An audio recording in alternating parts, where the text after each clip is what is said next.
Welcome to the deep dive. This is where we take your sources, really dig into them, and try to bring you the most compelling insights. Yeah, illuminate them for you. Exactly. Today, we're plunging into something that, well, for far too long has kind of lingered in the shadows. We're talking about the intricate, often pretty painful world of Mexican fathers leading what are known as down-low lives. Yeah, it's a heavy topic. It is. And our mission for this deep dive really is to unpack the complexities here. We want to understand the cultural, personal, societal pressures that push men into this kind of duality. We'll explore what it really means to lead a double life. The impacts, too, on individuals, on families. Absolutely. The significant, often painful impacts. And crucially, maybe look at the path toward more authentic living that, well, seems to be slowly emerging. Hopefully. It's a conversation, we think, that sheds light on these untold stories that shape entire communities. And what's truly striking, I think, is how deeply this whole narrative is tangled up with, centuries of cultural expectations. Right. And the profound influence of religious traditions, plus these powerful, often unspoken generational pressures. You see this a lot in Mexican-American communities. It's not just individual choices, then? No, not really. It shows the incredible complexity of human sexuality, sure, but also the profound, almost overwhelming weight these external forces can put on people's lives. Forcing them into situations. Exactly. Compelling men into situations they might never have chosen if things were different. It's a survival mechanism as much as it is anything else. Okay, right. So let's unpack this term first. The sources describe men living a down-low life. For our deep dive, what exactly does down-low mean in this specific cultural context? Why is that distinction important here? Well, in this context, down-low refers to fathers who meticulously keep up a public front. The facade. Yeah, a facade as traditional, respectable family men. Yeah. They're husbands, dedicated providers, often seen as strong, upright role models in their communities. Oh. But then privately and in deep secrecy, these same men engage in same-sex relationships or behaviors. So it's a hidden duality. A profound hidden duality. Yeah. A life lived on two completely different tracks, really. And it's often born from intense societal stigma, deeply rooted tradition, or just an overwhelming, paralyzing fear of exposure. And the consequences of that exposure. Exactly. These are the stories that usually go untold, left to whispers, or just never acknowledged at all. And that creates this immense internal burden that can last for decades. That phrase, profound hidden duality, it really makes you think about the immense pressure these men must be under. Oh, absolutely. And our sources highlight machismo as a pivotal central factor in all this. Can you walk us through how this deeply ingrained cultural value shapes these hidden lives? How does it almost force this duality? Yeah, machismo. It's way more than just a stereotype people might think of. It's a deeply embedded cultural value in Mexico and, many Latino communities. It really forms the bedrock of what it means to be a man. How so? It basically mandates that men embody a very specific set of characteristics, things like unwavering toughness, physical strength, right, and crucially, heterosexual dominance and, fatherhood. To be a real man in this framework, you have to marry a woman, raise kids, provide for them. Show no weakness. Exactly. Exhibit absolutely no signs of weakness. And maybe most importantly, no deviation from traditional, often really rigid masculinity. And the sources mention how social standing is tied to this. Deeply. A man's entire social standing, his honor, even his access to community networks, business connections, it's all tied up in this public image. So any deviation becomes this existential threat, not just a personal shame. Wow. So within such a rigid framework, any acknowledgement, even just to yourself, of same-sex attraction, it's seen as completely incompatible with being a respectable father or a good husband. Fundamentally incompatible. Yeah. It's seen as a direct challenge to the very core of their identity as men in that cultural setting. So that must push many men to just intensely repress those desires. Absolutely. Force them into these double lives out of, a profound sense of duty or fear or both. And the secrecy. You mentioned it's not just personal fear. Exactly right. It isn't just about a personal fear of judgment or rejection, although that's definitely a huge part of it. It's also profoundly about protecting their families from the shame, the judgment that they know would follow if they were exposed within the community. Shielding them. Yes, shielding themselves and their loved ones from the just devastating impact of community ostracism, which in many close-knit societies can be incredibly severe. isolating. So the double life is a defense mechanism. A really complex defense mechanism. Mm. A meticulous way to keep their standing, protect the family's reputation, even if it comes at this immense personal cost to their own well-being. I mean, one account in our sources, it talked about a father who carefully managed separate social circles, even had different phone numbers for his 2 lives. Wow. All driven by this overwhelming fear of bringing dishonor onto his children. That level of secrecy, the ripple effects must go deep into the family unit itself, creating this palpable tension, even if it's unspoken. Oh, definitely. The sources specifically mention a pervasive silence.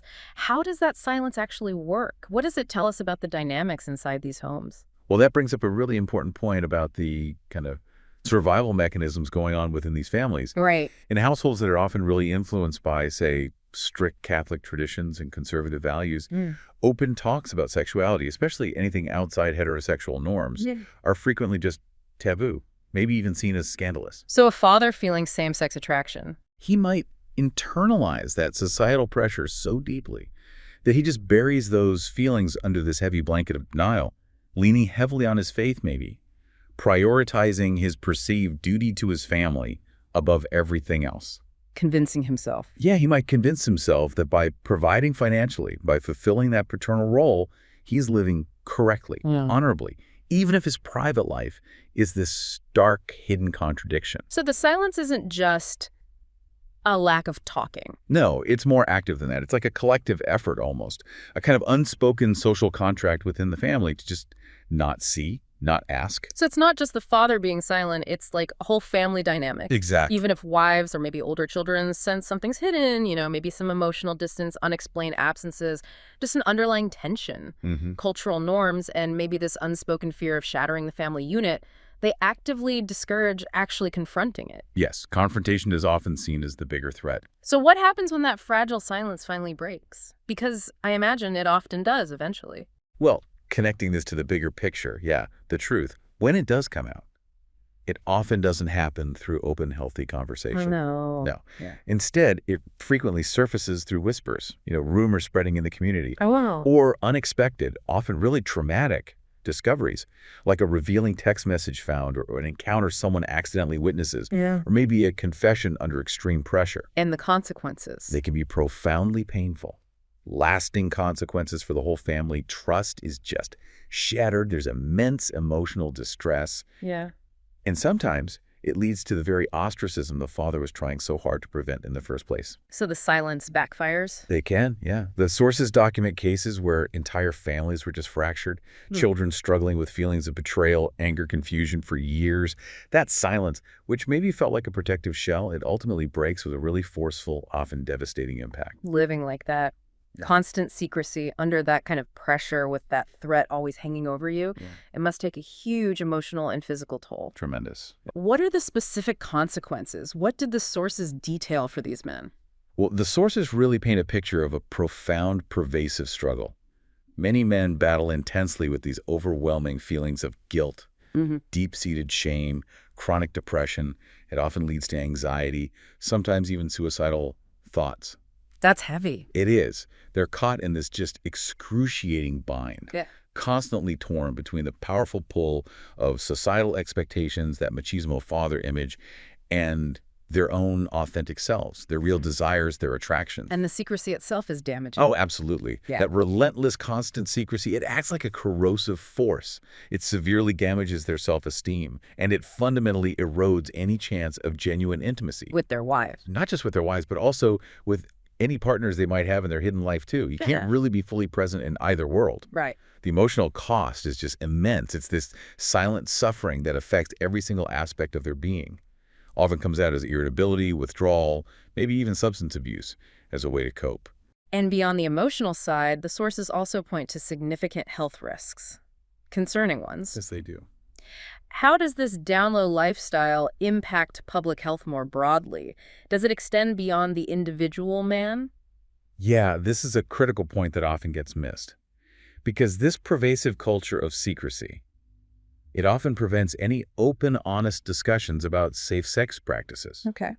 So men living down low might be more prone to engaging in risky behaviors. Or sometimes they simply lack the education needed for safe practices, even if they want it. It's not just fear of disclosure then, it's lack of info. It can be both. Our sources highlight that beyond just fear, the lack of a framework for even talking about same-sex relationships within traditional cultural context means some men might lack basic education on safe sex. Right. They might avoid going to clinics where they fear being recognized or shy away from conversations with doctors that might reveal their double life. And that has wider implications. Big time. This isn't just a personal health concern. It has broader, really significant public health implications, especially when men hide their same-sex activities from their spouses. It's increasing risk for them too. Dramatically increases the potential for transmitting STIs to unknowing partners. So it impacts not just the individual, but entire families, communities. That silence in this context can have genuinely life-threatening consequences. It creates this ripple effect of hidden health crises. Wow. Okay, so with all these really formidable challenges and how deeply ingrained these cultural norms seem to be, is there any sign of a shift? Is there maybe a glimmer of hope, particularly looking at younger generations? Is the silence starting to break? You know, what's really fascinating here is that there is an undeniable, you can see it, a discernible generational shift that's starting to challenge this very deep-seated silence. Really? How so? Younger Mexican Americans, particularly those, say, raised in more urban settings or more multicultural environments, they tend to show much greater openness when it comes to diverse sexual identities. More exposure, maybe? Yeah, they're often exposed to a wider range of perspectives, Yeah. have more access to information online and elsewhere. And that naturally fosters a different outlook on gender, on sexuality. So it's a departure from their parents' views. A significant departure, often from the more traditional views their parents or grandparents might have held. It's moving from a culture of really rigid definitions towards one that's more accepting of, well, fluidity. So it sounds like modern tools, modern platforms are playing a pretty big role in speeding this up. Oh, definitely. Things like social media, maybe, the work of LGBTQ plus advocacy groups. Yeah. And I know there's a growing body of Mexican queer literature and film. Exactly. All of that is actively creating new and really needed spaces for these crucial conversations. Giving visibility. Visibility and validation, things that just didn't exist for previous generations in the same way. These resources are actively chipping away at the isolation. But that progress, does it cause friction? It can, yeah. This progress, while it's vital, can also create significant tension within families. Well, fathers who were raised under those strict, unyielding codes of machismo, they might find themselves feeling even more trapped in their down-low life. Maybe fearing exposure even more as society shifts and their kids become more aware. Well, their kids are in a different world. Pretty much. Their children are growing up in a world where openly queer identities are not only increasingly visible, but also more accepted, even celebrated in many circles. That must be a stark contrast. It really highlights how much progress has been made relatively quickly, but at the same time, how far communities still have to go to bridge this generational, this cultural divide within families. One study called it a generational chasm of understanding, where the children's acceptance can sometimes, paradoxically, magnify their father's fear. Wow, a chasm of understanding. Okay, so what does all this mean then for actually addressing this incredibly complex issue of down-low Mexican dads? The sources seem to push for something specific, right? A path forward. Yeah, and this brings up a really important question. The sources strongly emphasize that tackling this issue needs an approach rooted in deep compassion. Not condemnation. Definitely not condemnation. Yeah. It's critical to understand that these men are, to a large extent, products of their culture, their faith, their specific historical moment. Right. For many of them, the secrecy they maintain, it wasn't born out of wanting to deceive necessarily, but more as a profound form of survival. Survival in a world that wouldn't accept them. Exactly. A world where their authentic truth was just considered unacceptable, maybe even dangerous to express. Yeah. Often they're trying to protect the people they love, even as they're betraying themselves in a way. So it really boils down to creating an environment where honesty isn't just possible, but maybe even supported. That's the goal, I think. Encouraging open, candid dialogue within Mexican and broader Latino communities. About what specifically? Conversations about sexuality, about mental health, about the often restrictive nature of traditional gender expectations. That's a crucial first step. Yeah. A necessary one. And that helps men realize they're not alone. Yes. It helps them see they aren't alone in their struggles. And that maybe authenticity might be possible without having to completely abandon their family responsibilities. It's about sort of expanding the definition of what a good father can look like. And what about institutions? Like faith institutions? Yeah, zooming out a bit, faith institutions play this huge, often foundational role in shaping cultural norms and individual morals in these communities. So they have influence. Immense influence. When community leaders courageously speak out about inclusion, about acceptance, compassion, the sort of called a pastoral approach, they have this unique power to significantly help reduce that deep-seated shame that historically pushes men into hiding. Their embrace can be a really powerful catalyst for change. Creating safer spaces. Exactly. Creating spaces where vulnerability is met with understanding, not judgment. It's about shifting that whole cultural narrative from one of rigid exclusion to one of hopefully expansive embrace. Okay. So we've navigated this intricate, often really heartbreaking world of Downlow Mexican dads. How? We've explored the immense pressures of machismo, the profound, often damaging silence within families. The heavy emotional and health tolls. Right, the heavy tolls this hidden life takes. And also the emerging, maybe hopeful signs of generational change, and the absolutely vital role of open dialogue in trying to foster a more accepting future. And, the hidden lives we've talked about today, they really reflect a larger, maybe universal human struggle, don't they? Oh, so? That timeless conflict between the pull of tradition, of expectation, and that innate human yearning for authenticity, to be true to oneself. Right. Behind that carefully built facade of the perfect family man, there are just countless untold stories. Stories of internal conflict, deep longing, and actually extraordinary resilience, too. Yeah. And this deep dive into these stories, it also serves as a pretty clear call, I think, for our understanding of masculinity itself to expand, to get beyond its rigid, historically defined boundaries. Allowing for something more inclusive. Exactly. Allowing for a more inclusive, more truthful expression of self, which ultimately benefits not just individuals, but whole families, whole communities. So for you, our listener, as we wrap up, here's maybe a thought to carry with you from this deep dive. Recognizing these men, understanding their situation, it doesn't mean excusing secrecy or denying the very real challenges their families face. Not at all. No. Instead, it means thinking about how we can create a cultural climate where honesty is possible, where masculinity can expand beyond those rigid definitions. Where fathers can live as whole, authentic human beings. Exactly.